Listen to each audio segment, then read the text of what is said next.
हरि ओम ब्रह्मानंदं परमसुखदं केवलं ज्ञानमूर्तिं द्वन्द्वातीतं गगनसदृशं तत्त्वमस्यादिलक्ष्यम् एकं नित्यं विमलमचलम् सर्वधी साक्षिभूतं भावातीतं त्रिगुणरहितं सद्गुरुं तं नमामि। नमो ब्रह्मादिभ्यो ब्रह्मविद्या साम्प्रदायकर्तृभ्यो वंश ऋषिभ्यो महाभ्यो नमो गुरुभ्यः। सर्वोपप्लवरहित प्रज्ञानघन प्रत्यगतो ब्रह्मैवाहमस्मि।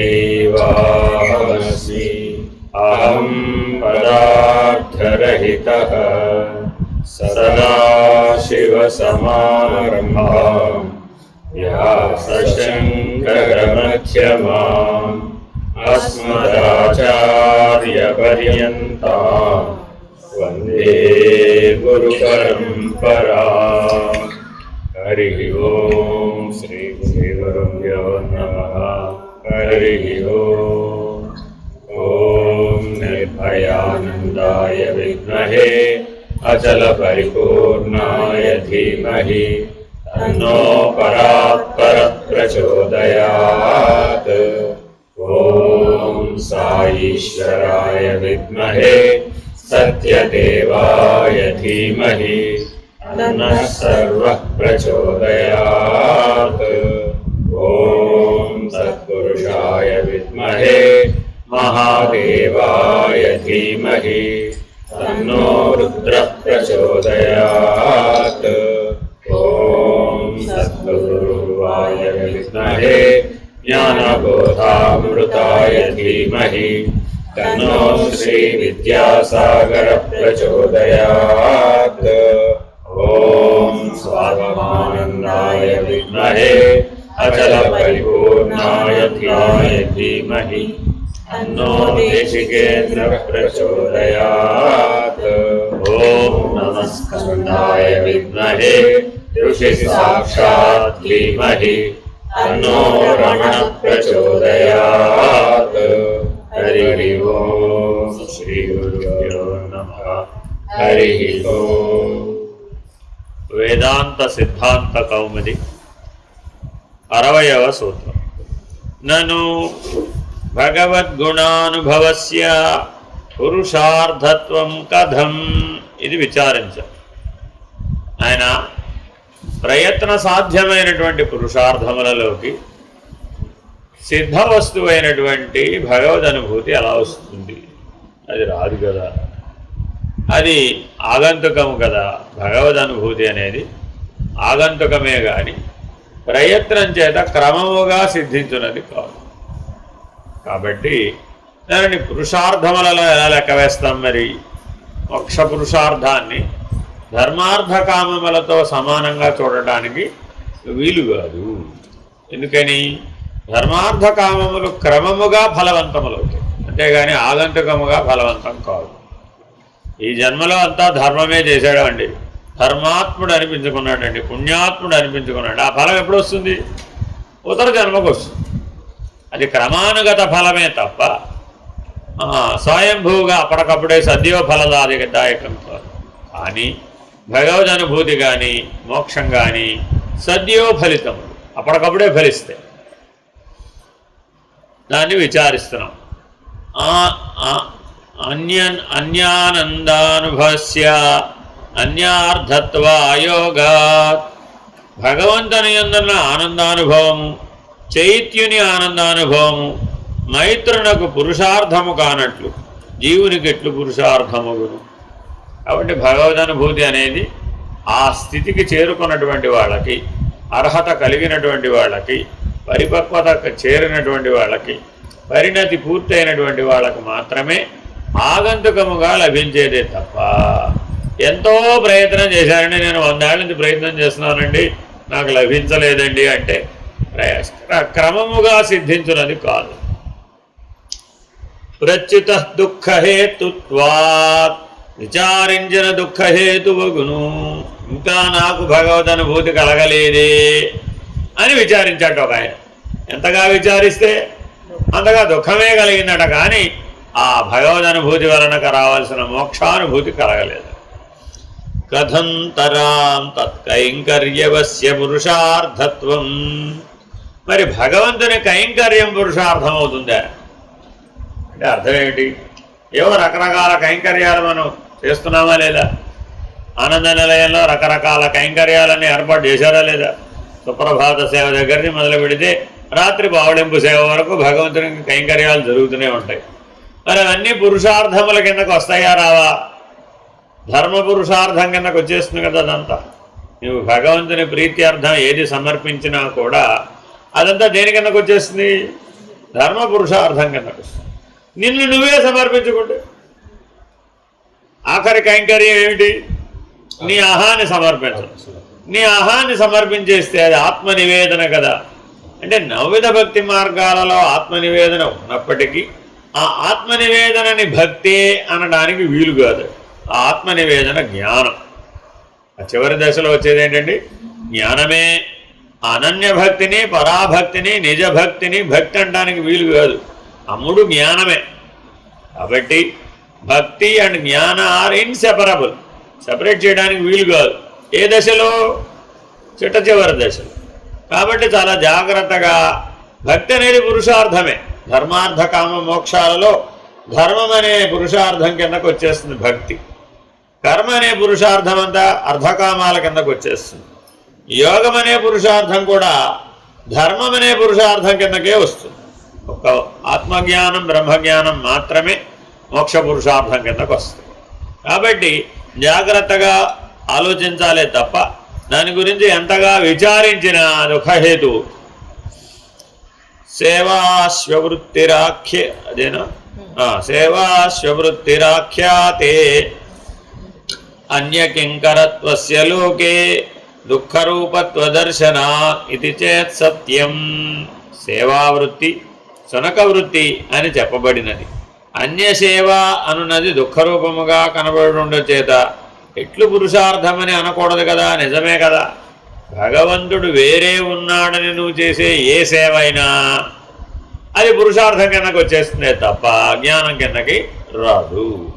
నేను వేరే దేవుడు వేరే అని నువ్వు ఎన్ని కైంకర్యాలు చేసినా కూడా అదంతా అర్ధకామాలనే పురుషార్థంలోకి కానీ ధర్మం అనే పురుషార్థంలోకే వస్తుంది తప్ప మోక్ష పురుషార్థం కిందగా దాన్ని పరిగణించడానికి వీలు కాదు.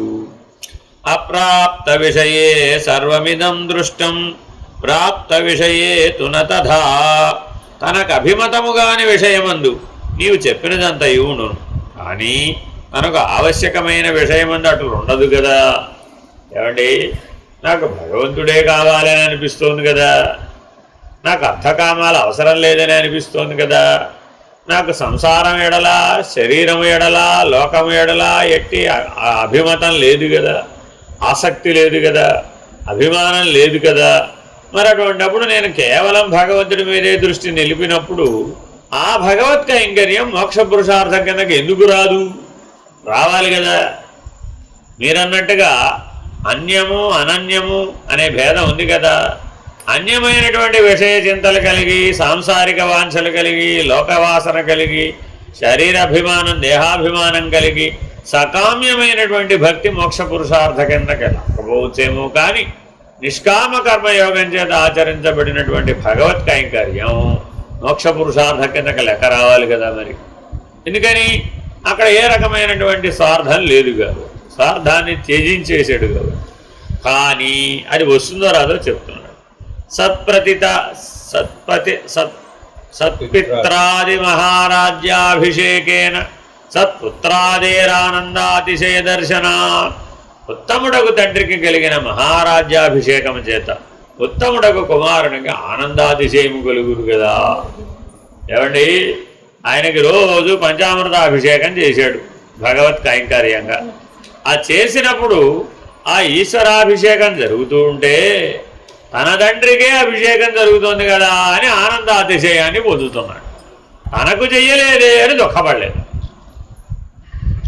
తనకు చెయ్యలేదే అని దుఃఖపడితే మీరు అన్నట్టుగా స్వార్థం వచ్చి అది అర్ధకామాలనే పురుషార్థం కిందకు వస్తుందేమో కానీ ఉత్తముడైన పరమేశ్వరుని తన తండ్రిగా భావించి ఆయనకి చేయబడినటువంటి అభిషేక కైంకర్యాలన్నీ కూడా చూసి ఆనందాతిశయమును పొంది లయమునే పొందుతున్నాడు కదా. ఆ ఆనందంలో లయించబడుతున్నాడు కదా.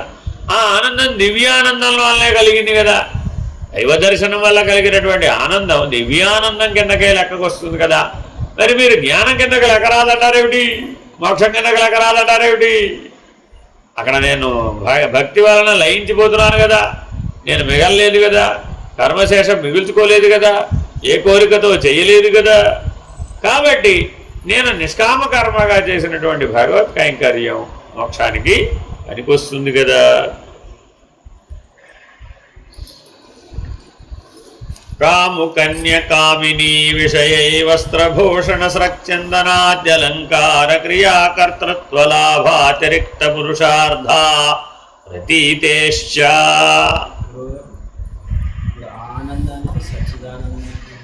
ఆ తేడా ఉందండి. స్వరూప జ్ఞానం చేత కలిగినదే సచ్చిదానందం. స్వరూప జ్ఞానం తెలియనంత వరకు సచ్చిదానంద నిర్ణయం బోధపడదు. అంటే నేను బ్రహ్మాండ వ్యాప్త సర్వవ్యాపక ప్రకాశమునే నేను, సర్వసాక్షినే నేను అనే అనుభవం కలిగిన వాళ్ళకే సచ్చిదానంద నిర్ణయం కలుగుతుంది, లేకపోతే కలగదు. ఇప్పుడు మారిపోయేవే కనబడతావు. సచ్చిదానందం మారదు కదా. మరి అందుకని మారనటువంటి స్థితికి చేరిన వాళ్ళకి మాత్రమే ఆ నిర్ణయం కలుగుతుంది. మనలో మారే నేను, మారని నేను రెండు ఉన్నాయి కదా. మరి ఇప్పుడు మనం మారే నేనని గుర్తిస్తున్నామా, మారని నేను గుర్తిస్తున్నామా అని అప్పటికప్పుడు విచారించాలి.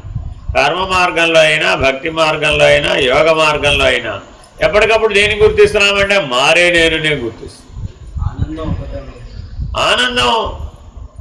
ఆనందమయ కోశ పరిధిలో ఉన్నప్పుడు ఒకలాగా ఉంటుంది, ఆనందమయ కోశం అనే పరిమితి లేనప్పుడు ఒకలాగా. గాఢ నిద్రావస్థ ఆనందమయ కోశం. ఆ ఆనందమయ కోశం యొక్క ప్రతిబింబం మిగిలిన 4 కోశాల్లో పడటం వలన ఆ పంచకోశాలలో మనం వ్యవహరిస్తూ విషయానందాన్ని అనుభవిస్తాం. ఉదాహరణ చెప్తా చూడండి. చేతికి బంగారపుగా చేసుకున్నాం, ఆనందం అన్నాం. ఏమిటి ఆనందం అందులో? రేపు పొద్దున నీకు పెళ్లి చేస్తారయ్యా, మీ అత్తగారు ఏం చేస్తున్నారంటే మొదలు పెట్టడమే. దేంతో మొదలు పెడుతుంది? చేతికి బ్రేస్లెట్, ఓ కంకణం, ఓ బంధం. పెళ్లి చేసుకోవాలి. మొదట రాగా నిన్ను కూర్చోబెట్టి వరపోజ చేతికి కంకణం కడతావు. అయినా పెళ్ళి అంటే ఏమిటో అనుకున్నావు? బంధనంతో మొదలు శిక్ష. మరి ఎప్పుడు ఇప్పేస్తారండి? ఒకసారి కడితే ఇప్పేదేమి లేదు నాయన, ఇక జీవితకాలం ఉండటమే అంటారు. మరి ఇప్పుడు కడతానంటావు, మానేస్తానంటావు మాంగళ్యం. అందుకే మాంగళ్యం విప్పకుండా ఉంచింది.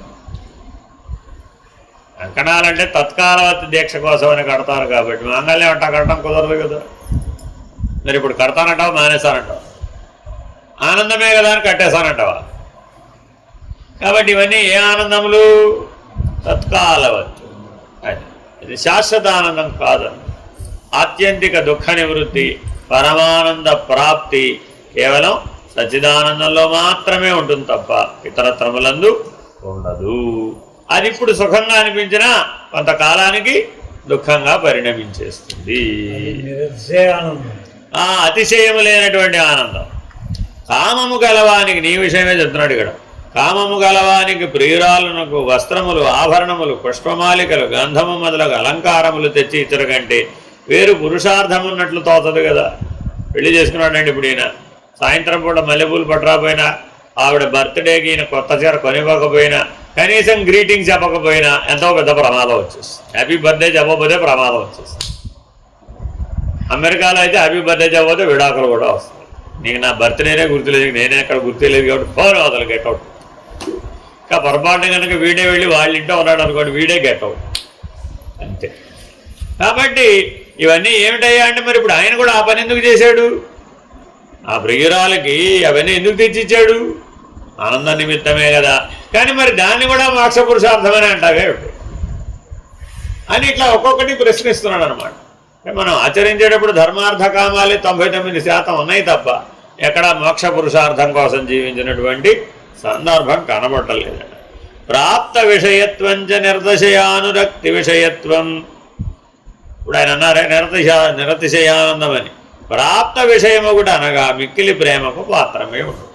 తులసీదాస్ గారు ఏం చేశారు, గంగా నది అవతల ఒడ్డు మీద ఉన్నాడు. ఈవిడో పాపం వెళ్ళక వాళ్ళ ఆవిడ పుట్టింటికి వెళ్ళిందట.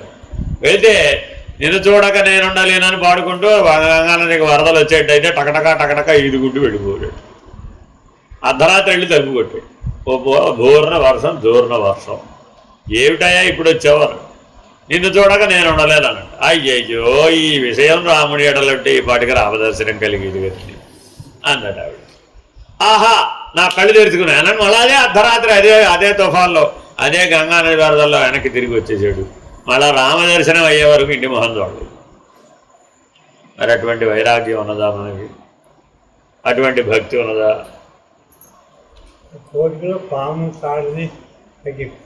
అదే నేను ఎంత బాగా చెప్తే నీకు అంత బాగా నాటుకుంటుందని అలా చెప్తాను కథలు. మరి ఎందుకని అలాగా? ఆయనకి అప్పటికి వైరాగ్య భాగ్యోదయం కలిగేటటువంటి సందర్భం, పరిణతి కాలధర్మంలో వచ్చేసింది. ఎప్పుడైతే వచ్చేసిందో వాళ్ళు ఆవిడ చెప్పినా గురువే.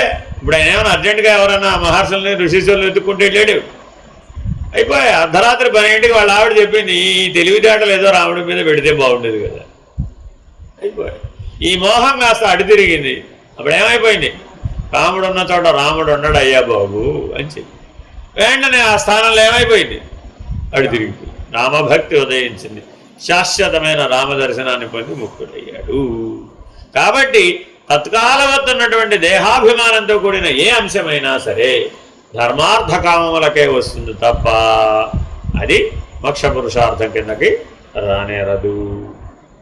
చాలామంది ఏమనుకుంటుంటారు, నేను మా పిల్లల కోసమే కదండి ఇంత శ్రమ చేసి ఉద్యోగం చేశాను, నా భార్యాభర్తల కోసమే కదండి, సంసారం కోసమే కదండి, కుటుంబం కోసమే కదండి నానా కష్టాలు పడింది, వాళ్ళకు ఆనందం చేకూర్చాలనే కదండి నేను ఎన్ని పనులు చేశాను, ఎన్ని దేశాల్లో తిరిగాను, ఎన్ని పూట్ల అన్నం మానేశాను, నేను తినకుండా కూడా వాడికే పెట్టాను, ఎంత కష్టపడి నేను ఈ జీవితం అంతా కూడా వాళ్ళ కోసమే శ్రమించాను, నా ఆనందం కోసమైనా శ్రమించానండి, వాళ్ళ ఆనందం కోసమే కదా. మరి ఇప్పుడు సచ్చిదానందం కాదా? దాంట్లో నా ఉంది కదా. అరేనయ్యా బాబు, మరి అప్పుడు ఏమైపోయింది అక్కడ? అప్పుడు మరి స్వార్థం త్యాగం చేయలేదుగా, నేను నాది అనేది అక్కడ వదలలేదుగా. మరి అప్పుడు అర్ధకామాలనే పురుషార్థం కిందకే వస్తాయి తప్ప అవి ఏవి కూడా మోక్ష పురుషార్థం కింద లెక్క వేయటం కుదరదు. నేను నిజాయితీగానే పనిచేసావు కదండి. నిజాయితీగా పనిచేస్తే ఎవరి కోసం చేసావు? నిజాయితీగా నీకోసమే, జీతం కోసమే. జీతం ఇవ్వకపోతే చేసేవి చేయలేదు. కాబట్టి నేను చేసినవన్నీ భగవత్ కైంకర్యములే అనడానికి వీలుందా? ఆ స్థితిలో ఉంటే ఉంది. అంటే అర్థం ఏమిటి? ఆత్మనివేదన అన్న స్థితిలో ఉండి గనక నువ్వు చేసినట్లయితే అప్పుడు నీకు భగవంతుడికి భేదం లేదుగా. ఆత్మనివేదన అనే నవవిధ భక్తి మార్గాలలో చిట్ట చివరి భక్తి మార్గంలో నీకు భగవంతుడికి భేదం లేదు. అప్పుడు అది మోక్ష పురుషార్థానికి పనికొస్తుంది. అభేద దృష్టి చేత చేయబడిన ఏ కైంకర్యమైనా మోక్ష పురుషార్థానికి ఉపయోగపడుతుంది. కానీ భేద దృష్టి చేత చేయబడినటువంటి ఏది కూడా ఆత్మజ్ఞానానికి, బ్రహ్మజ్ఞానానికి, మోక్ష పురుషార్థానికి ఉపయోగపడదు. తచ్చ భగవతి జ్ఞానిన సంభవతి జ్ఞానిన్యపి భగవతః. అట్టి ప్రేమ భగవంతుని విషయమై జ్ఞానికి కలుగుతున్నది, జ్ఞాని విషయమై కూడా భగవంతునికి కలుగుతున్నది. ఆత్మజ్ఞానం, బ్రహ్మజ్ఞానం కలిగిన వాడు కేవలం దేని చేత సంతృష్టి పొందుతున్నాడట? భగవద్దర్శన ప్రాప్తి చేత మాత్రమే సంతృప్తి పడుతున్నాడు. ఆయన జగత్తునే భగవంతుడిగా చూశాడా, భగవంతుడినే జగత్తుగా చూశాడా, ఏం చూశాడు, ఎలా చూశాడు అన్నది అక్కడ ఇమెటీరియల్. గోపికలందరూ శ్రీకృష్ణ దర్శనం చేత సంతృప్తి పొందారు, వాళ్ళకి వేరేదేది సంతృప్తిని ఇవ్వలేదు. అలాగే మహాభక్తులు ఎవరిని పరిగణన తీసుకున్నా కూడా వాళ్ళందరికీ సంతృప్తి దేనివల్ల కలిగింది అంటే భగవద్దర్శన ప్రాప్తి వల్లనే కలిగింది. అటువంటి వారి ఎడల భగవంతునికి ప్రేమ ఉంటుందా అని అడుగుతాడు. నీవు అందుకనే భగవద్గీత వాక్యం ఏమిటి? ఏ యథా మాం ప్రపద్యంతే తాం తథైవ భజామ్యం. నీవు నన్ను ఏ భావనతో ఆశ్రయిస్తావో నేను నీకు ఆ భావనతోనే సంతృప్తిని కలిగిస్తాను. ఏమండి నువ్వు నేను కాస్త డీల్ మాట్లాడుకుందాం. నా 100 మిలియన్ ప్రాజెక్ట్ కనుక నువ్వు యాక్సెప్ట్ చేయించేసేటైతే, వర్కౌట్ అయ్యేటట్టయితే నీకు 10 మిలియన్ ఇచ్చేస్తా స్వామి అన్నాడు అనుకోండి. ఇప్పుడు ఏ భావంతో చేశాడు? బేరం, స్వార్థం, బిజినెస్, అంతే కదా. మరి అప్పుడు ఏం చేయాలి ఆయన? సరేలే 10 కాకపోతే 100 తీసుకుంటాలే అంటాడు. ఒక సందర్భాలు 100 ఇచ్చాడు, 100 పుచ్చుకున్నాడు. గొడవ. నువ్వు 10 అడిగితే ఆయన 10 పుచ్చుకోవాలనే ఉంది. ఆయన ఎంతైనా పుచ్చుకోగలడు. అప్పుడు బాగా పాఠం రాలా? అందుకని పరమాత్మకి పాఠం నేర్పడం మనకి చాలా చిన్న విషయం అండి. ఆయన రేపపాటు తలుచుకుంటే మన పని అయిపోతుంది. దర్శనం అంటే రెండు ఉండాలి. అదే చెప్పేదండి, అభేద దర్శనం అంటున్నాం. అందుకని ఏకత్వ దర్శనంలో రెండుగా లేవుగా. అక్కడ మరి నీ హృదయంలోనే నువ్వు దర్శనాన్ని పొందినప్పుడు రెండు అనడానికి లేదు కదా.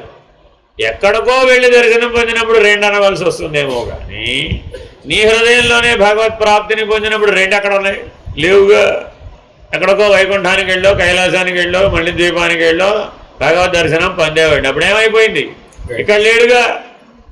భగవంతుడు సర్వవ్యాపకుడు అనేటటువంటి లక్షణానికి దోషం రాలా మరి. కాబట్టి నీ హృదయంలోనే భగవత్ ప్రాప్తి కలగాలి, భగవద్ దర్శనాన్ని పొందాలి. తద్వారా నువ్వు జ్ఞానిగా పరిణామం చెందాలి. ఆ జ్ఞానం నుంచి వలన నీవు బంధం నుంచి బయటపడాలి. వేరే ఎక్కడో నేను చూసి వచ్చానండి అంటే అది ఎప్పటికీ సాధ్యం, అది ఎప్పటికీ జ్ఞానంగా పరిగణించబడదు. కాబట్టి ఎప్పటికైనా యోగం ద్వారా నీ హృదయాన్ని గుర్తుపట్టాలి. ఆ హృదయ స్థానంలో నువ్వు భగవద్ దర్శనాన్ని పొందాలి. ఆ భగవద్ దర్శన ప్రాప్తి చేత నీకు ఆత్మజ్ఞానం ఉదయించాలి. ఇదొక్కటే మార్గం, అన్య మార్గములు లేనే లేవు ఆత్మజ్ఞానం. Only one single way. ఎవరైనా ఎక్కడే కన్నా బయట తిరిగి రానివాడు ఎంత గిరి ప్రదక్షిణ చేసినా గర్భాలయ ముఖద్వారంలో నుంచే లోపలికి వెళ్ళాలి, లేకపోతే వెళ్ళలేవు. కాబట్టి ఆత్మజ్ఞానం పొందడానికి ఒకటే రూట్ ఉంది. ఏమిటది? యోగ లక్షణం ద్వారా నీ హృదయాన్ని తెలుసుకోవాలి. ఆ హృదయ స్థానంలో నిత్యము నిరంతరాయంగా నిరతిశయంగా ఉన్నటువంటి భగవద్ దర్శనాన్ని పొందాలి. తద్వారా అభేద దర్శనం అవ్వాలి. నువ్వు లేకుండా పోవాలి. నువ్వు లేకుండా పోతే కానీ ఆత్మజ్ఞానం రాదు. నేనున్నానన్నంత వరకు ఆత్మజ్ఞానం రాదు. నేనుంటే నాది ఉంటుంది కాబట్టి. కాదు అక్కడ ఏముందంటే నేనుంటే నాది ఉండిపోతుంది. అందువలన తనను తాను తెలుసుకొని తనను తాను పోగొట్టుకున్న వాడికే ఆత్మజ్ఞానం సాధ్యమవుతుంది. అప్పుడే మోక్ష పురుషార్థానికి అర్హత వస్తుంది. ప్రియో హి జ్ఞానినోత్యర్థమహం సచమమ ప్రియ ఉదారా సర్వ ఏవైతే జ్ఞానిత్వాత్మైవ మతం ఇత్యాది స్మరణాత్. జ్ఞాని యగువానికి నేను మిక్కిలి ప్రియుడను, అట్టివాడు నాకు నువ్వు మిక్కిలి ప్రియుడు. వెనుక చెప్పబడిన వీరందరూ నాకు దాతలే, జ్ఞాని అన్నతో నాకు ఆత్మే అని తాత్పర్యం అని కదా భగవంతుడు. జాగ్రత్తగా గమనిస్తే కనపడలేదా? జ్ఞాని యగువానికి భగవంతుడికి భేదం లేదు. ఏంటండి? జ్ఞాని యగువానికి భగవంతునికి భేదం లేదు. ఎందుకని? జ్ఞాని యొక్క ఆత్మ భగవంతుడే. భగవంతునిలో ఉన్నటువంటి హృదయ స్థానంలో స్థానం పొందిన వాడెవడా అంటే జ్ఞాని మాత్రమే. నీ హృదయంలో భగవంతుని పెట్టుకున్న వాడెవడా అంటే వాడు కర్మిష్ఠుడు కావచ్చు, భక్తుడు కావచ్చు, యోగి కావచ్చు. వాళ్ళ ముగ్గురు ఏం చేస్తారు? వాళ్ళ హృదయంలో భగవంతుని పెట్టుకుంటారు. కానీ జ్ఞానికి ఏమవుతున్నాయి అంటే భగవంతుని హృదయంలో స్థానం లభిస్తుంది.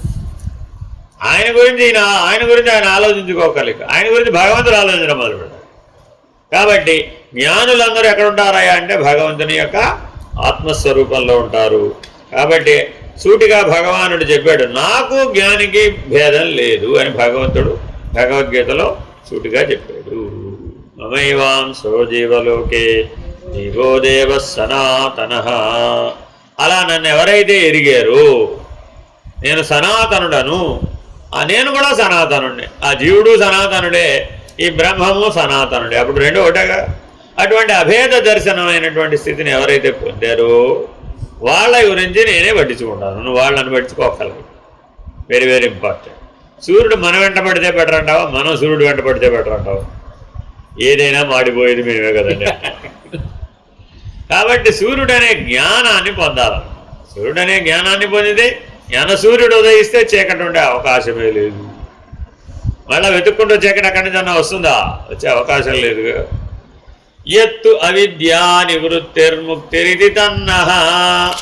అజ్ఞానమును నివర్తించడయే ముక్తి అని కొందరందరూ. అది సరి అయినది కాదు. వెరీ వెరీ ఇంపార్టెంట్ అండి ఇది.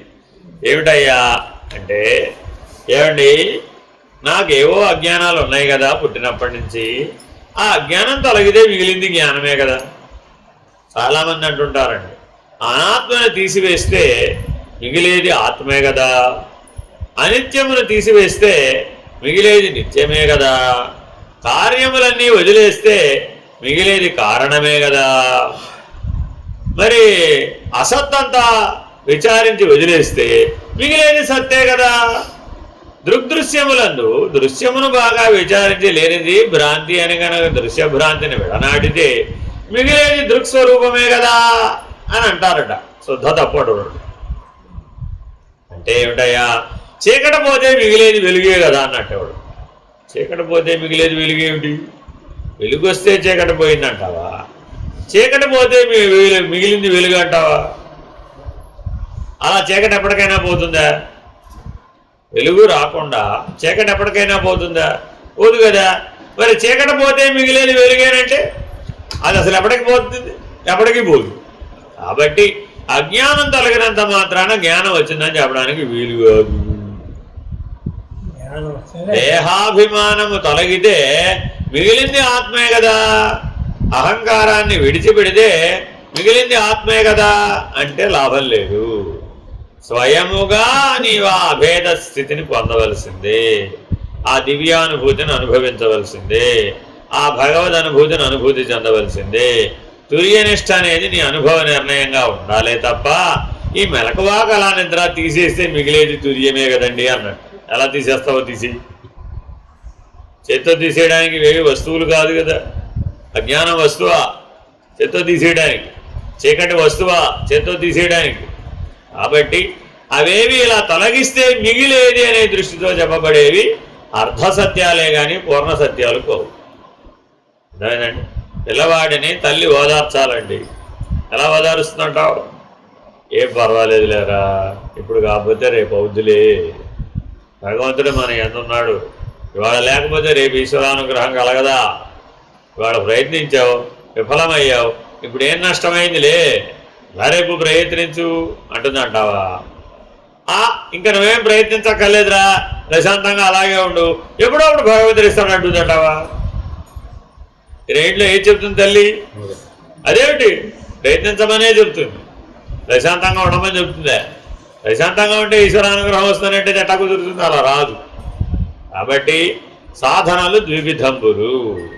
నీ అజ్ఞానాన్ని తొలగించే సాధనలు ఒక రకం, జ్ఞాననిష్ట పొందేటటువంటి సాధనలు మరొక రకం. అందుకని జ్ఞానం బోధించాలి అంటే అష్టావకర గీత ఎక్కడి నుంచి మొదలు పెడుతుందంటే నీవు ఆత్మస్వరూపుడివి అనే జ్ఞానం వచ్చినప్పటి నుంచి జ్ఞాన మార్గం మొదలవుతుందంటాడు అష్టావకరం. అంతకు ముందున్నదంతా అజ్ఞాన మార్గం. ఆ ఇదజ్ఞానం అని నీ బలహీనతలన్నీ వెతుక్కుంటూ పోగొట్టుకోవటమే తప్ప అక్కడ నిజంగా నువ్వు జ్ఞానాన్ని పొందింది ఏమీ లేదు. ఎప్పుడు మొదలైందయ్యా? ఆత్మ సాక్షాత్కార జ్ఞానంతో జ్ఞాన మార్గం ప్రారంభమైంది.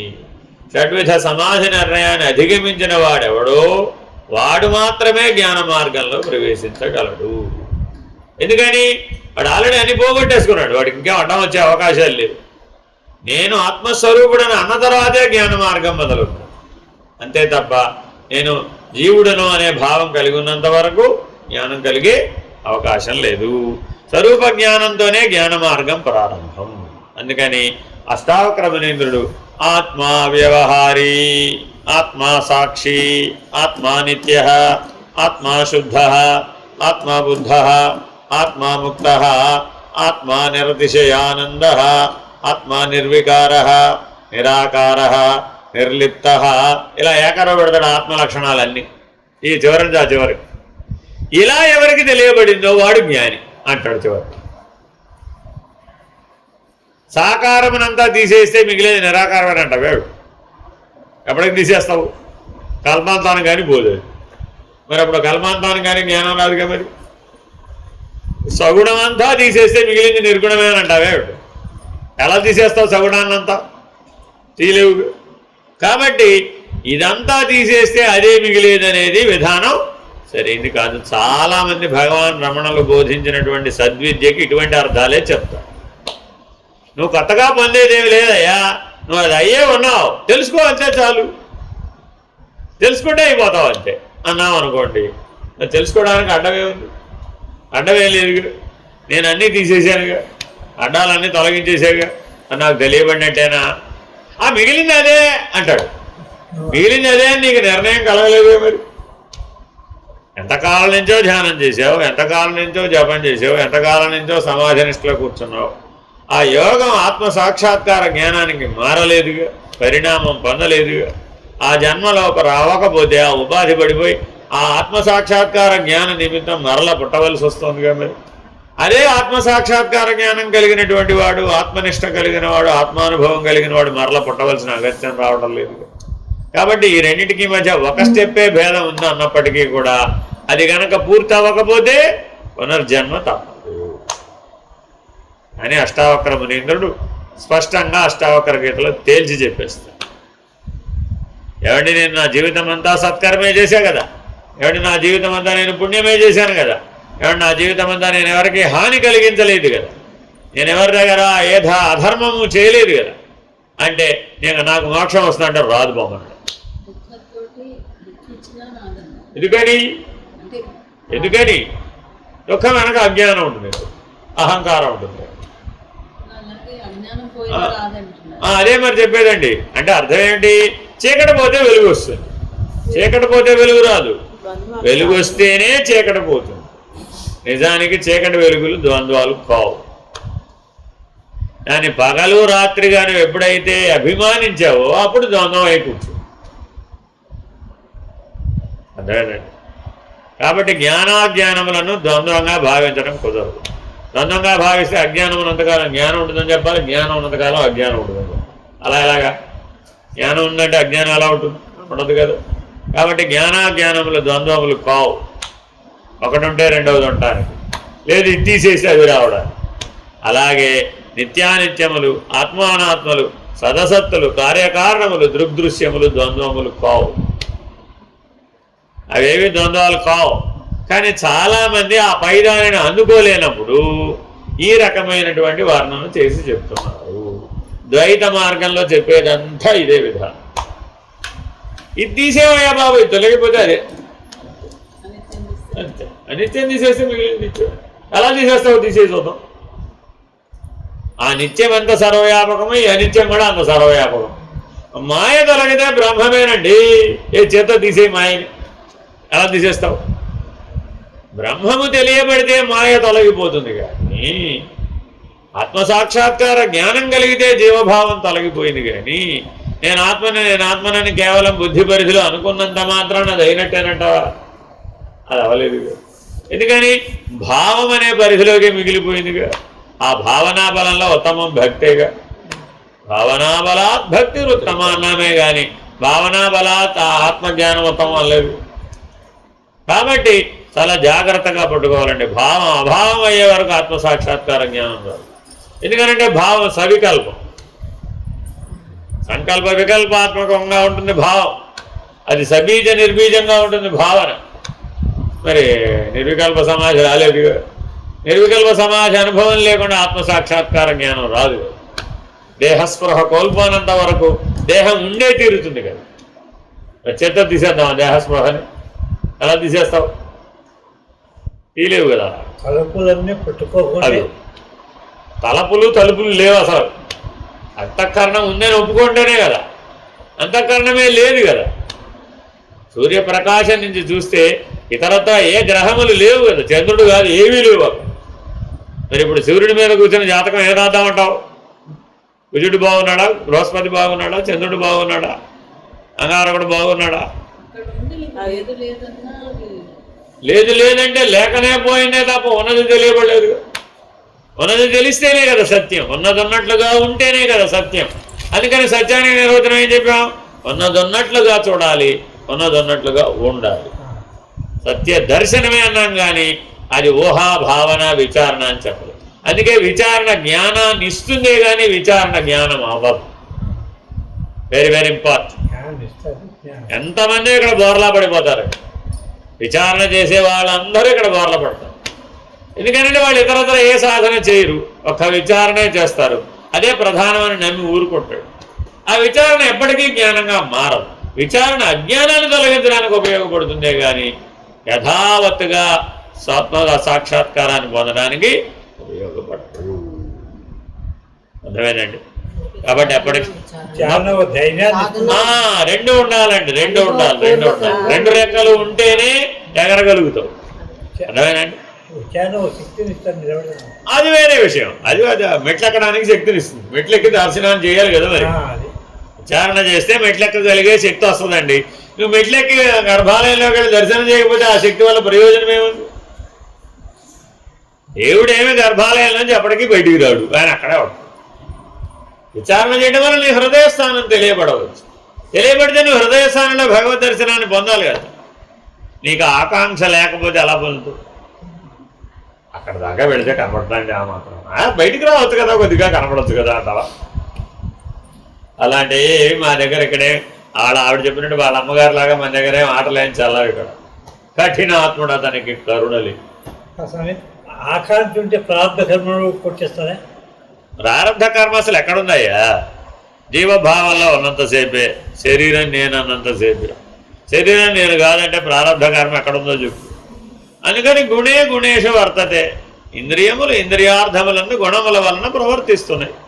కాబట్టి ఇప్పుడు గుణాలకి ప్రారంభ కర్మని చెప్పవాలనే కానీ గుణాతీతుడైన ఆత్మకి ప్రారంభ కర్మని ఎలా చెప్తావు? కర్మబంధం లేదుగా దానికి.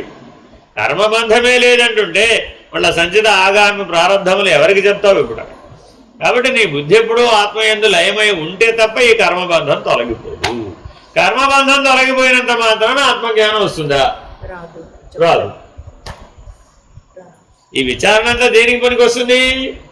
కర్మబంధం లేదని తెలుసుకోవడానికి పనికి వస్తుంది. లయమైతే అప్పుడు అవుతుంది. బుద్ధి ఆత్మయందు తస్మాత్ బుద్ధేస్తు ఆత్మని. ఎందుకని బుద్ధి ప్రతిబింబం, ఆత్మ బింబం. అర్థమేనండి? ఒకేసారి సూర్యచంద్రులు ఇద్దరు ఉదయించారు. సూర్యుడు ఉదయించున్నాడండి, చంద్రుడు కూడా ఉన్నాడు ఆకాశంలో. మీరు కావాలంటే 6 నెలల పాటు అలా ఉంటాడండి.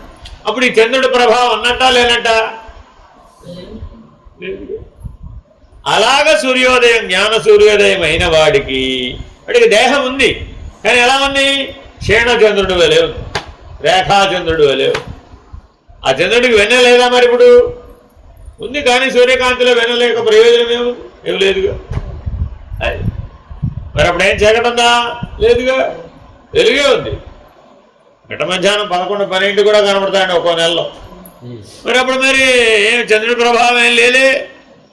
అలాగే జ్ఞానికి దేహం ఉన్నప్పటికీ ఆత్మజ్ఞానం యొక్క ప్రభావం చేత, బ్రహ్మజ్ఞానం యొక్క ప్రభావం చేత, జీవన్ముక్తుడై జీవించడం చేత, అశరీరిగా ఉండడం చేత ఇవి ఏమన్నా కూడా వాడికి ఏ ప్రభావం లేదు. అటువంటి జ్ఞానానల ప్రభావం, ఆ జ్ఞానాగ్ని అనే అనుభవం నీకు రానంత వరకు ఇందులోంచి బయటపడలేదు. కాబట్టి ఆ జ్ఞానాగ్నిని పొందాలంటే ఎక్కడ పొందాలి? నీ హృదయ స్థానంలోనే పొందాలి. కాబట్టి కర్మభక్తి యోగం దేనికి ఉపయోగపడతాయి? నీ హృదయ స్థానం తెలుసుకోవడానికి ఉపయోగపడతాయి. అది తెలుసుకోకపోతే అసలు ఆ గర్భాలయం ఎక్కడుందో తెలియదు. కానీ మహాత్ములకి జీవభావం లేకపోయినా ఈ కర్మ అనుభవించాల్సి వచ్చింది. అదే ఇప్పుడే చెప్తున్నాను, అనుభవించేవాడు ఎవడని. వాడు లేడుగా. అనుభవించేవాడు ఒకడు ఉంటే వాడు అనుభవిస్తున్నాడు అని చెప్పవచ్చండి. జ్ఞానం వల్ల ఎవరిని ఎగరగొట్టాడు? ఇప్పుడు కర్త ఎగిరిపోయాడు. ఇప్పుడు ఎవరికి చెప్తావు? అనాశ్రిత కర్మఫలం కార్యం కర్మ కరోతి యః. అది అనాశ్రిత కర్మఫలం కదా. సన్యాసి యోగి నిరగ్నిర్న చాక్రియ. ఆయన ఏ అగ్నిమథనం కూడా చేయడు, ఏ అగ్నిష్టోమాది కర్మలు చేయడు, ఆఖరికి జపం. నేను ఎప్పుడన్నా జపం చేయగా చూసారా? ఎప్పుడన్నా ధ్యానం, మీరు అందరూ ఏమిటో 30 గంటల సేపు ధ్యానం చేస్తుంటాం. నేను 3 నిమిషాలు కూడా చేయను. ఎందుకని? తెల్లారిపోయింది ఆల్రెడీ. ఇక తెల్లారిపోయినా ఇంకెందుకు నాకు అది? తెలివి తెల్లారిపోయిన తర్వాత దేంతో చేయడానికి ఏం పనికిరాదు. నిరగ్నిర్న చాక్రియ. అసమర్థుడా? సర్వసమర్థుడు. కానీ ఆయనకేం పని లేదు, అవసరం లేదు, నాకేం పని అయ్యారు. అందుకని చాలా జాగ్రత్తగా ఆత్మజ్ఞాన విషయంలో షార్ట్ కట్ వెతక్కుండా ఉండాలి. మెయిన్ డ్రాబ్యాక్ మన బుద్ధి ఎప్పుడు ఏం చేస్తుందంటే ఎలాగోలా షార్ట్ కట్, ఇది దూకేస్తే అయిపోతుంది, అది దూకేస్తే అయిపోతుంది. ఒరే దూకేస్తే అవతరా బాబు, కాళ్ళు ఇరుగుతాయి, దూకేస్తే కాళ్ళు ఇరుగుతాయి తప్ప అవతల ఏమవుతుంది, అవతగా. అందుకని సూటిగానే వెళ్ళాలి, అటు ఇటు తిరుగుతూ వెళ్ళకూడదు. కానీ యథావత్తుగా తెలియాలి, ఉన్నది ఉన్నట్లుగా తెలియాలి. ప్రకాశం అంటే ప్రకాశమే తెలియబడాలంటే. ప్రకాశం తెలుసుకోవడానికి నాకేమైనా చెప్పండి అంటే సూర్యుడు ఎదుర్కొన్నా ఉన్నాడు అంటే సూర్యుడు తెలుసుకోవడానికి ఒక దీపం పడరావయ్యా అన్నట్టు. సూర్యుడు తెలుసుకోవడానికి దీపం ఎందుకు? కర్మభక్తి యోగములు అనేవి నువ్వు వెలిగించిన దీపం లాంటివండి. ఆత్మజ్ఞానం అనేది సూర్యుడండి. సూర్యుని యొక్క వెలుగు ఆల్రెడీ ఎదుర్కొన్నా ఉంటే సూర్యుని గుర్తించడానికి ఈ దీపం వెలుగు ఎందుకు నీకు? అవసరం లేదుగా. కానీ నువ్వేమంటున్నావు? ఈ దీపం వెలుగు లేకపోతే సూర్యుడు కనపడ్డట్టు కుదిరి నీ అన్యాయం పాడుగారు రామకృష్ణవాసుడు. చీకటి కదా, అదంతా చీకటి అనే అనుభవం చేత వచ్చినటువంటి దురభ్యాసం. చీకట్లో దీపం పట్టుకుని వెతికాడు కదా అని సూర్యుడిని కూడా అలాగే వెతుకుతానన్నట్ట. అభ్యాస దోషం కదా. ఘటధ్వంసస్యేవా విద్యా నివృత్తై స్వతః పురుషార్థత్వ సంభవాత్. స్వతః పురుషార్థము గాని అవిద్యాధ్వంసమే మోక్షమన్నచో ఉదాసీనమైన కొండ నాశమును పురుషార్థమును కావలేను కదా. ఉపమానం చెప్పాడండి. ఒక కొండనట ఒక 10 సంవత్సరాల పాటు వాడకుండా ఓ మూల పెట్టావట. ఇప్పుడు ఆ కొండకు మోక్షం వస్తుందంటావా రాదంటావా? కొండ ఉదాసీనంగానే ఉంది కదా, వాడలేదు కదా, ఏం చేయలేదు కదా, అంతా ఏ కర్మ చేయలేదు కదా, వరకుంది కదా. మరి ఇప్పుడు దానికి మోక్షం వచ్చిందంటావేమిటి? వరకుండా ఉన్న వాళ్ళకి వాతండి ఇది. అందరి వాడిది పడుకున్నది ఏమిటో వరకుండా అంటే అదేదో చాలా. ఓ కొండ తీసుకెళ్ళి ఓ మూల పెడితే వరకుండా ఉన్నట్టే. ఎలాగా? ఏ వరకుండా సరిపోతుందా? అది మోక్షం అవుతుందా? ఆక్షేపణ అండి. అందుకే ఈ పుస్తకం మీద నేను ఆపేసినా మళ్ళీ విచారణ మార్గంలో ఉన్న వాళ్ళందరూ బాగా చదవండి అమ్మ. ఈ ఆక్షేపణలన్నీ నివర్తించవలసింది. ఇవన్నీ మీ లోపల ఉంటాయి ఖచ్చితంగా. అర్థమైందండి? భగవాన్ రమణులను పట్టుకున్న వారు అందరూ కూడా ఆ భగవాన్ ఊరకొండమన్నారు కదండి. ఊరకొండడం అంటే ఏమిటంటే ఓ మూల కొండ తీసుకెళ్ళి పెట్టేస్తే ఓ 10 సంవత్సరాల పాటు ఊరకుంటే గొడవలు. అదే మౌనం అనుకుంటుంటారు, అదే ఆత్మజ్ఞానం అనుకుంటారు, అదే ఈశ్వరీయ మౌనం అనుకుంటారు, అదే బ్రహ్మజ్ఞానం. ఒక మూల కూర్చున్నంత మాత్రాన మౌనంగా అది ఎలా అవుతుంది మోక్షం? నీకేం అనుభవం లేదు కదా, నీకే దర్శనం లేదు కదా, ఏ రకమైన జ్ఞానం రాలేదు కదా, ఏ పరిణతి సాధించలేదు కదా. ఇలా ఎన్నో ఆశ్రమాలు ఉన్నాయండి. ఆశ్రమాలు ఏం చేస్తారంటే ఏమి చేయరు, మౌనంగా ఉంటారు. పొద్దు నుంచి రాత్రి దాకా ఏం చేస్తారంటే ఏమీ చేయరు, మౌనంగా ఉంటారు. ఫినిష్డ్. అందుకని స్వతఃపురుషార్థము కానీ అవిద్యాధ్వంసమే మోక్షం అని ఎలా అంటావు? విద్య పోయినంత మాత్రాన నాకు విద్య వచ్చిందండి అంటే అలాగండి, రాలేదు కదా. ఏమి లేదమ్మా, న్యూట్రల్ ఏమి లేదు. మైనస్ కి పాజిటివ్ కి మధ్యలో 0 ఒకటి ఉండాలి కదా అంటావా? అవునండి. అవిద్యాధ్వంసమే మోక్షం అనడానికి వీలుందా? లేదు కదా. ఎందుకని విద్యయామృతమశ్నుతే అన్నాం కానీ అవిద్యాధ్వంసేన అమృతమశ్నుతే అన్నామేమిటి? అక్కడ ఇష్టం వచ్చినట్టు సూత్రాలను తిప్పి రాసుకుంటే అలాగా అది. కాబట్టి చీకటి తొలగిపోతే ఉన్నది వెలుగేనండి. ఆ నిర్వచనం తప్పు. అదేనండి. చీకటి తొలగాలంటే వెలుగు కావాలి కదా, అది ఉంటే తొలగిపోతుంది. కానీ ఇది తొలగిపోతే అది వస్తుందనేవి ఏవి కూడా సత్యం కాదు. అది కర్మ మార్గం నుంచి ద్వైత దృష్టితో ఏర్పరచుకున్నటువంటి భ్రాంతి.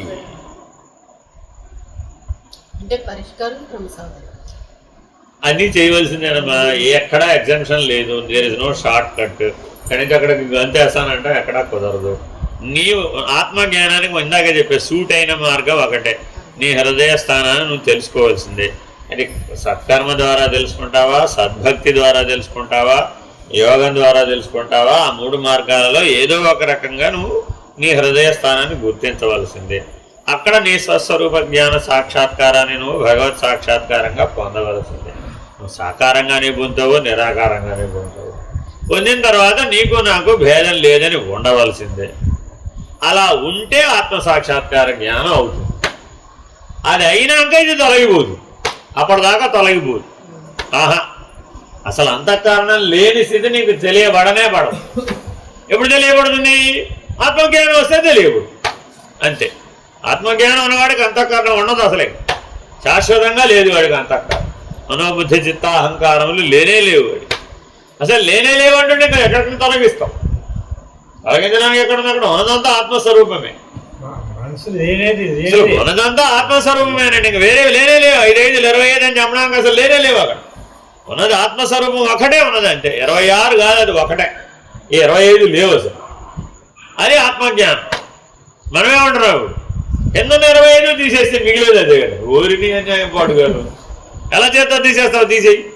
5, 5, 25 ఈ లేవు. ఆధ్యాత్మికతని విడవమన్నామే కానీ చేత్తో తీసేయడానికి ఎట్లా వీలవుతుంది? నీ గొడవ ఏంటి? 26లో ఉండవయ్యా బాబు అంటే నేను ఉండలేకపోతున్నానండి, 25తో కలిసిపోతుంది. ఎందుకు కలిసిపోతున్నావు? ఆధ్యాత్మికత వల్ల కలిసిపోతున్నావు. అది నేనే అయి ఉన్నానని పైకి తిరిగి సూర్యుడితో చెప్పుకోవాల్సింది ఇటు తిరిగి మీ ఆయనతోనో మీ ఆవిడతోనో చెప్పుకోవాలి. అటు తిరిగి సూర్యుడికి చెప్పుకోరా బాబు అదే సూత్రాన్ని అంటే ఇటు తిరిగి కిందకి తిరిగి ఇటెవరు చెప్పమన్నారు? అదేమిటంటే మనమంతా బ్రహ్మం అన్నప్పుడు మా ఆయన బ్రహ్మమే, మా ఆవిడ బ్రహ్మమే, మా పిల్లలు బ్రహ్మమే. అప్పుడు బ్రహ్మజ్ఞానం అవుతుందా? మరి అప్పుడు ప్రయోజనం లేదుగా.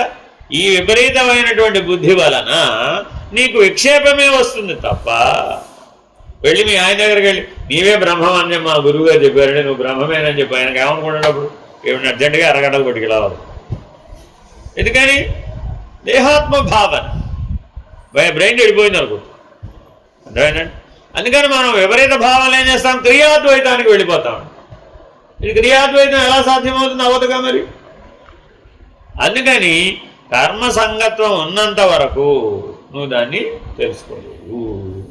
అసంగుడం అవ్వాల్సిందే, నో డౌట్ ఇన్ ఇట్. కానీ అసంగత్వం మాత్రమే జ్ఞానమా? కాదు. అందుకనే బ్రహ్మజ్ఞానావళిమాలో శంకరులు దేంతో మొదలుపెట్టారు? అసంగత్వంతో మొదలుపెట్టారు. ఆ తర్వాతే బ్రహ్మజ్ఞానం అంతా ఏకరవు పెట్టారు. మరి అసంగత్వమే బ్రహ్మజ్ఞానం అయితే దాంతో ముగించాలిగా. అంతర్జ్యోతి బహిర్జ్యోతి ప్రత్యగ్జ్యోతి పరాత్పర జ్యోతిర్జ్యోతి స్వయం జ్యోతి ఆత్మజ్యోతి శివోస్మ్యం అన్న దగ్గర ముగించాడే కానీ అసంగత్వం దగ్గర మొదలుపెట్టాడే కానీ ఇది ముగించలేదుగా. కాబట్టి ప్రాథమికమైన అర్హత ఏంటి? అసంగత్వమే. ఆ కర్మ భక్తి యోగం ద్వారా నువ్వు అసంగుడం అవ్వాల్సిందే. కానీ అక్కడికే జ్ఞానం వచ్చేసింది అనడానికి వీలు కాదు. అదే జ్ఞానం అనడానికి వీలు కాదు.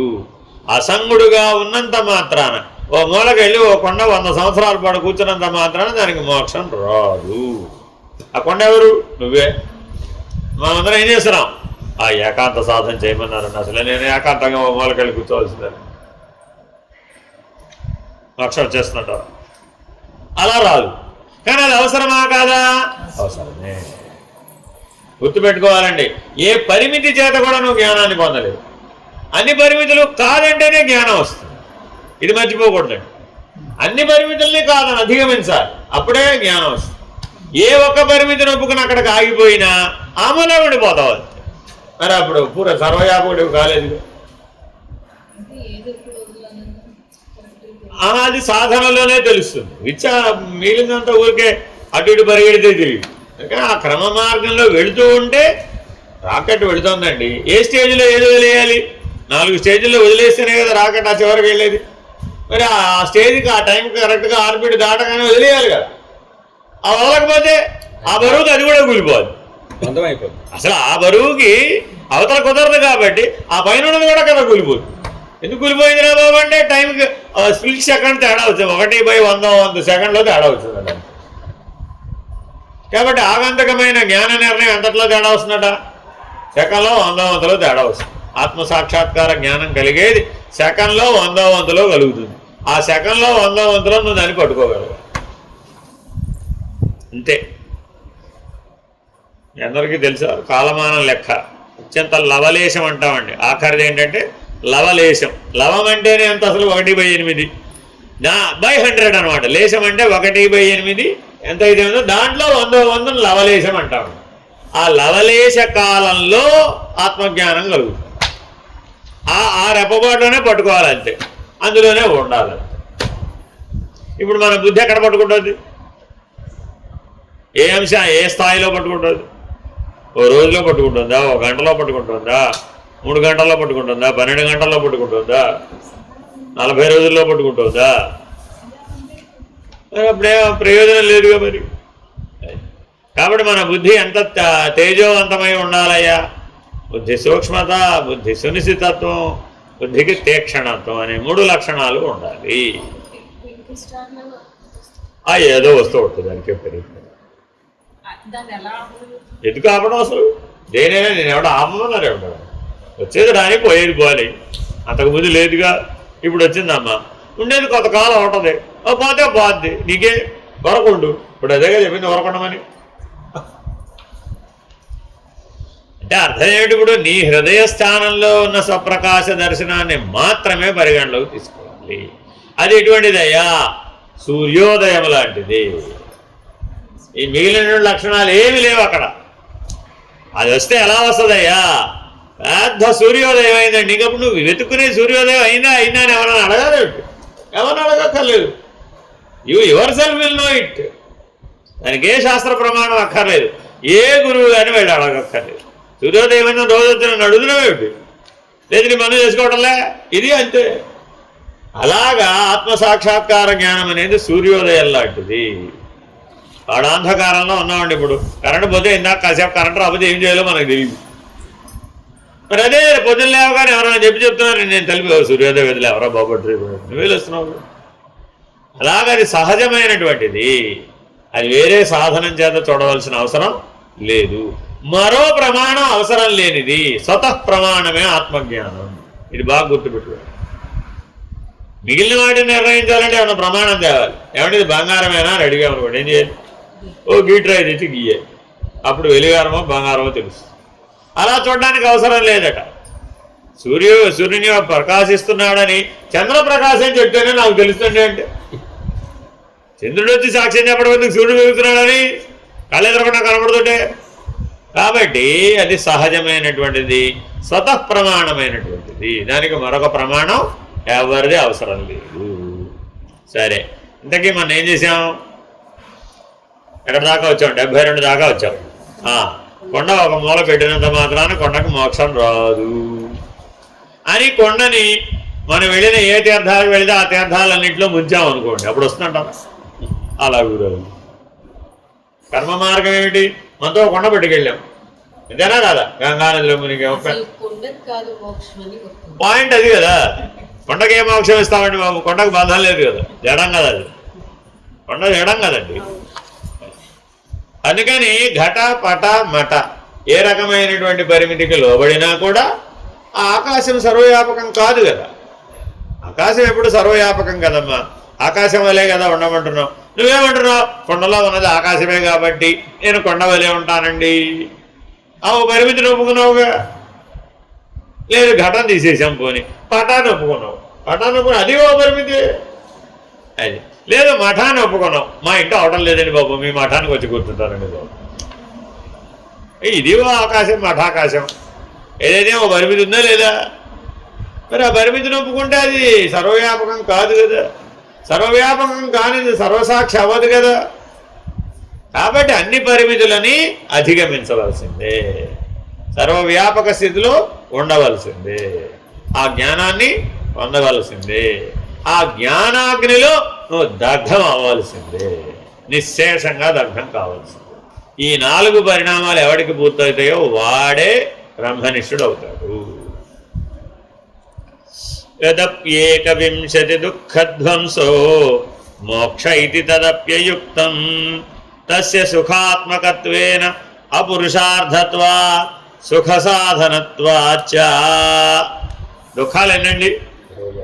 21 దుఃఖాలు ఉన్నాయట. 21 దుఃఖములు పూర్తిగా నశించుటయే ముక్తి అని కొందరు అనుకున్నారు. ఏముందండి? దుఃఖం పోతే ముక్తే కదా, బంధం లేకపోతే ముక్తేగా. నిర్వచనం ముక్తికి ఎడిదిప్పి చెప్పాము. ఇప్పుడు బంధం నుంచి విడుదలైతే ముక్తే కదా. అందుకని జీవుడే ముక్తుడు అన్నాడు ఇందాక. జీవుడు బద్ధుడు, ముక్తుడు, నిత్యుడు. ఆ జీవస్థానములే కానీ బ్రహ్మస్థానములు కావాలి. ఎప్పుడు మ్యాచ్ అయింది? నిత్యుడంటే మ్యాచ్ అయింది అని చెప్పాను ఇందాక. అట్లా అనడానికి వీలు లేదని మళ్ళీ ఆక్షేపణ ట్రై చేసి, ఎలాగా బంధం పోతే మిగిలేది ముక్తే కదా అనడం తప్పు. అజ్ఞానం పోతే మిగిలేది జ్ఞానమే కదా అంటే తప్పు కదా. అలాగే బంధం పోతే మిగిలేది ముక్తి అనేది తప్పు. ఎలా తప్పో చెప్తున్నాను. ఎందుకని? దుఃఖం వల్ల నీకు బంధం తోచింది. బంధం అంటే ఏమిటి? దుఃఖ రూపంలో ఉన్నదే బంధం. అలా 21 రూపాలు ఉన్నాయట. ఆ దుఃఖానికి 21 రూపాలు ఉన్నాయి. ఆ 21 రూపాయలుగా ఉన్న దుఃఖము లేకపోతే నువ్వు ముక్తుడివే అని ఒక నిర్వచనం ఇచ్చామనుకోండి, కరెక్టేనా? కాదు కదా, కాదు కదా, అలా రాదు అది. ఎలాగో చెప్తున్నాడు. 21 దుఃఖములు అనగా నీకు ఎన్ని ఇంద్రియాలు ఉన్నాయి?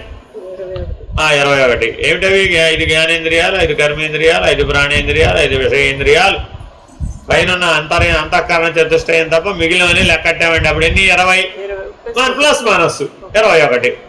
ఈ 21 వల్ల 21 దుఃఖాలు వచ్చినాయి. ఇప్పుడు ఈ 21 దుఃఖాలు తీసిపడేస్తే ఆ మిగిలింది ముక్తే కదా? కాదు. ఎందుకని? పంచీకృతమై ఉన్న దాంట్లో 25ది ఉంది. ఆ పైన అంత ఆకాశ పంచకం ఉంది, అది కూడా పంచీకరించబడే ఉంది కదా. పంచీకరించబడినంత కాలం నీకు బంధం ఉంటుంది కదా. 26 అన్నప్పుడు ఏమైంది? అపంచీకృతమైంది. బ్రహ్మం అన్నప్పుడు ఏమైంది? అపంచీకృతమైంది. పంచీకృతం అనేది జరగలేదని చెప్తున్నాడు బ్రహ్మం. అసలు పంచీకరణ అనేది జరగలేదురా బాబు. పంచీకరణ జరగకపోతే పంచభూతాలే రాలేదురా బాబు. పంచభూతాలే రాకపోతే పంచభౌతిక దేహమే రాలేదురా బాబు. అజో నిత్య శాశ్వతోయం పురాణో న హన్యతే హన్యమానే శరీరే. అసలు సృష్టి పుట్టలేదురా బాబు అంటే నా శరీరం పుట్టిందో అట్టవేటు. పైగా తెలివితేటలు వాడి నేను శరీరం కాదనే చెప్తున్నాను కదండి అంటాడు. నువ్వు శరీరం కాదనంత మాత్రాన్ని బ్రహ్మమైనావని ఎలా గుర్తు? అర్థమైందండి. అందుకని దీన్ని మళ్ళీ ఇంకో ఆక్షేపణ ఉంది. తర్వాత వెళ్ళినా ఇంకో ఆక్షేపణ వస్తుంది. జీవేశ్వర ఐక్యం ప్రతిపాదిస్తారు, జీవ బ్రహ్మైక్యాన్ని ప్రతిపాదిస్తారు. రెండు ఒకే లక్షణం మీద ఉన్నటువంటి వాటికి ఐక్య ప్రతిపాదన ఎలా చెల్లుతుంది? ఇలాగా అన్ని ద్వైత భ్రాంతితో నిర్వచనాలు పెట్టుకున్నాం. అందుకే వాడు అటు ద్వైతాన్ని నిరసిస్తాడు, ఇటు అద్వైతాన్ని నిరసిస్తాడు. రెండుగా ఆక్షేపణలు చెప్తాడు. అందుకనే వీడు అటు ఇటు కాకుండా ఉంటాడు. అటు అయితే అటు చెప్పైపోతాడు, ఇటు అయితే ఇటు చెప్పైపోతాడు. 21 దుఃఖములు అనగా కన్ను, చెవి మొదలగా 5 ఇంద్రియములను, మనస్సును, ఈ 6 ఇంద్రియముల వల్ల కలుగు జ్ఞానములు 6ను, వీటిచే గ్రహించబడు 6 విషయములను, దేహము సుఖము దుఃఖము అయ్యున్నవి కనుక వీటి నాశమే మోక్షమని అందరూ అదిను సరికాదు.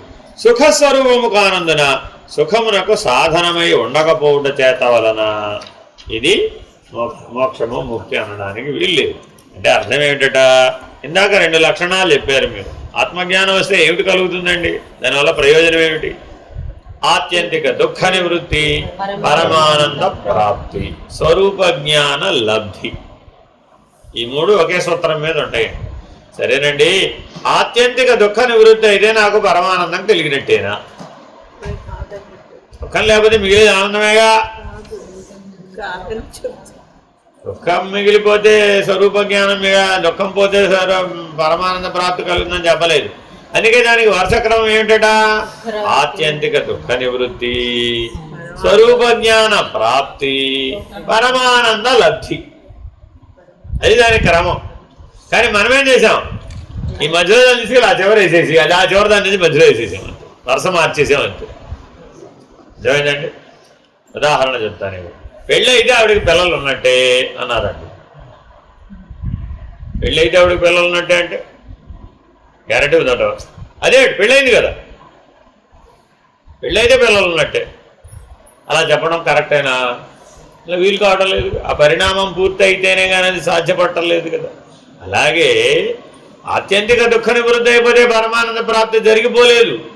మధ్యలో స్వరూప జ్ఞానం చేత పరిణామం చెందితే పరమానంద ప్రాప్తి నిర్ణయం అయింది. అందుకని సరాసరి సచ్చిదానంద స్థితిని పొందుతాను, సరాసరి సత్యం జ్ఞానం అనంతం బ్రహ్మ అంటానంటే అది అయ్యే పని కాదు. ముందు ఆత్యంతిక దుఃఖ నివృత్తి చేయవలసిందే. అందుకని ఏం చెప్తున్నాం? నాయన ఆలోచన రాహిత్యం జరగవలసిందే, వృత్తి రాహిత్యం జరగవలసిందే, వాసనా క్షయం జరగవలసిందే, దుఃఖరాహిత్యము జరగవలసిందే, బంధరాహిత్యము జరగవలసిందే. అప్పుడు వస్తావు అజో నిత్య శాశ్వతోయం అనడానికి సరిపోతావు. ఎక్కడికి వచ్చేప్పటికి జన్మరాహిత్య స్థితికి వచ్చేటప్పటికి సరిపోతాం. అసలు నేను పుట్టలేదనాలంటే ముందు ఇవన్నీ ఈ పరిణామం అంతా పూర్తయి ఉండాలి కదా. ఈ పరిణామం పూర్తి కాకుండా ఆ చివరి దాకా విచారణ చేసేసి విచారణ పూర్వకంగా సిద్ధాంతపూర్వకంగా నేను నిరూపించేశాను కాబట్టి నాకు జన్మ లేదు అన్నాడండి. కాసేపు అయ్యేటప్పుడు గారెలు లేకపోతే బీపీ పెరిగింది. ఇప్పుడు నేనేం జన్మరాహిత్యం అండి బాబు. బంతిలో స్వామీజీ కూర్చున్నారండి, అందరితో పాటు ఆయన కూడా గారెలు వేయాలా అక్కర్లేదా? అప్పటిదాకా జన్మరాహిత్య పాఠం చెప్పాడండి. ఈయన ఆల్రెడీ జన్మరాహిత్యం అన్నాడు కదా అని స్వామీజీ గారెలు వడ్డించలేదండి. రామ అన్యాయం పాడుగా అందరికీ గారెలు వడ్డిస్తావు, నాకు మాత్రం వడ్డించవా అన్నాడు. బీపీ పెరిగి మరి ఇప్పుడు ఇదే జన్మరాహిత్యం పరమానంద ప్రాప్తేనా ఇప్పుడు ఇది అవ్వలేదు కదా. కాబట్టి ఇలాగా తాత్కాలికంగా జరిగేటటువంటి పరిణామాలు కావు, శాశ్వతమైన పరిణామాలు. అందుకని ఆత్యంతిక దుఃఖ నివృత్తే పరమానంద ప్రాప్తి అనడానికి వీలు కాదు. జ్ఞానం వస్తేనేగా దుఃఖం పోయేది.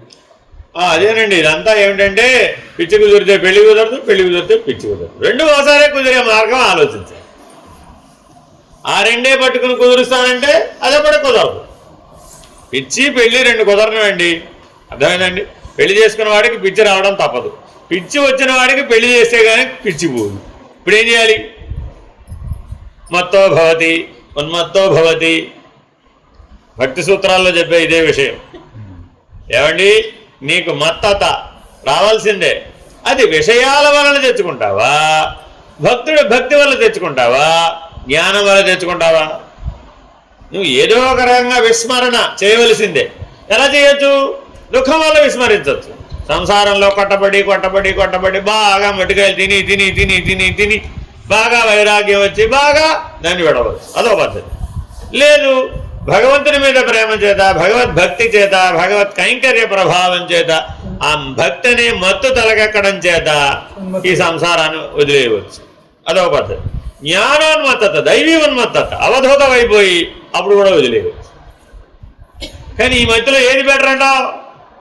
మత్తు బెటర్ అనుకుని వాడు వెళ్ళి హాయిగా మత్తు పదార్థాలు పుచ్చుకున్నాడు. ఇక వెళ్ళి మరి ఇప్పుడు అది కూడా మత్తే కదండి. అంటే నాకు కూడా సంసారం తెలియట్లేదు కదా, ఆ మత్తులో ఉన్నసేపు తెలియలేదు, దిగిన తర్వాత కాసేపే కదా. కానీ మరి దైవీ ఉన్మత్త స్థితి అలా దిగదే, ఒకసారి ఎక్కితే దిగే పని లేదు అది, అదేనండి.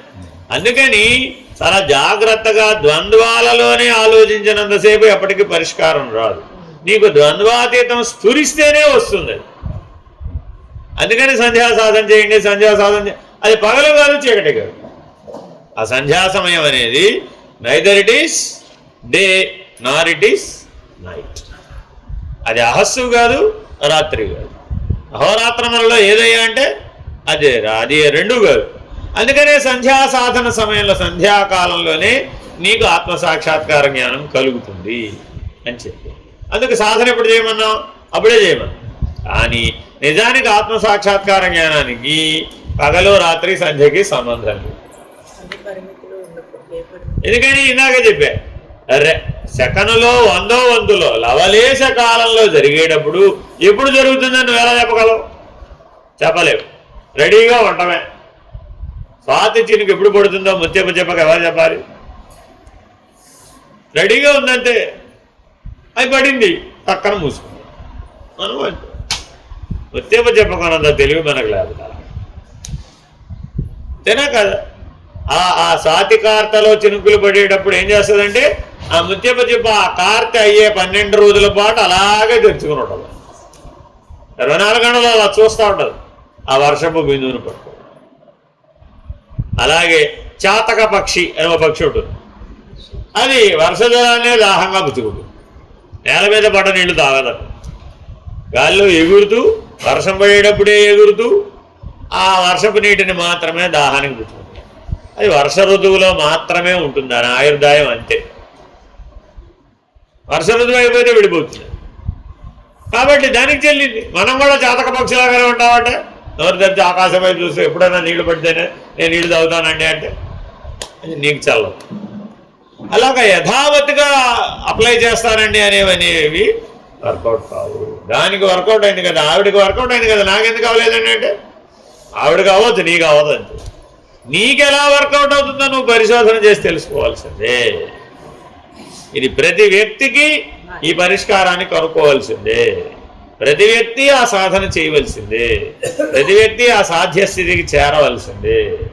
ప్రతి వ్యక్తి ఆ ఆత్మజ్ఞాన నిర్ణయాన్ని పొందవలసిందే.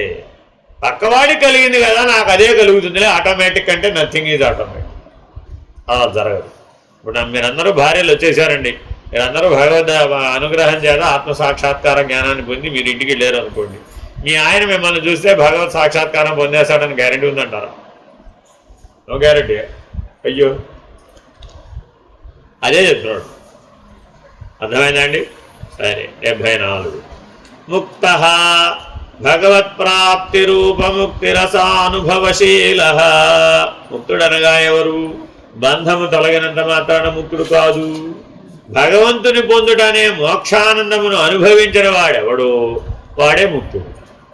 అంటే నీకు భగవద్ అనుభూతి కలగకపోతే ముక్తిని నిర్వచించడానికి వీలు కావడం లేదు. హరి ఓం శ్రీ గురుభ్యో నమః. హరి ఓం. పూర్ణమద పూర్ణమిదం పూర్ణాత్ పూర్ణముదచ్యతే పూర్ణస్య పూర్ణమాదాయ పూర్ణమేవావశిష్యతే. ఓం తత్సత్. ఓం శాంతి శాంతి శాంతి. హరి ఓం శ్రీ గురుభ్యో నమః. హరి ఓం. నారాయణ నారాయణ.